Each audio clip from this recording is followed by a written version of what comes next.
Hey everybody, so I'm Peter. Hi, I'm Miriam. So we're part of a team of 3 technologists and 3 adult literacy practitioners, and we built a new tool called Quill Cred. And this tool is both a game for students as well as a tool for adult literacy centers so they can issue micro-credentials to their students.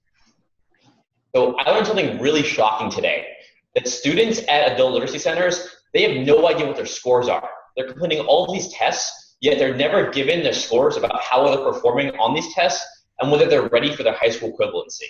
And kids need these scores. They need this information so they know how long they have left, how far they're progressing, and when they're ready. And this is basic information that the literacy centers have, but they just don't have the means to provide them. So what we did is built a game where students can go through and test themselves on all the materials, and this game would provide them with that score through a predictive score based around how they performed. And this would give them a sense of how far they're progressing and whether they need another year, another semester, or whether they're ready to take their exams. You know, talk about the credentialing? Yeah, so the micro-credentialing would allow a student to come in New York State, we use the TAPE test. So they could take the TAPE test either at our program, at a different adult education program, or at a number of city agencies which also use the test.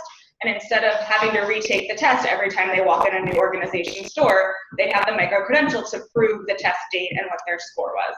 They could also use it with the high school equivalency exam or with any other state or national credential or test. Cool. So this is Quill Cred, Quill Credentials. It's giving students and teachers the information they need to see to know how they're progressing and they know what their scores are. And this is being built as a completely open source tool. So what we're looking for is others who can help us build these open source solutions, developers, as well as adult literacy centers that are interested in using micro-credentials. All right, these students deserve to know this information, so let's help give it to them. Thanks.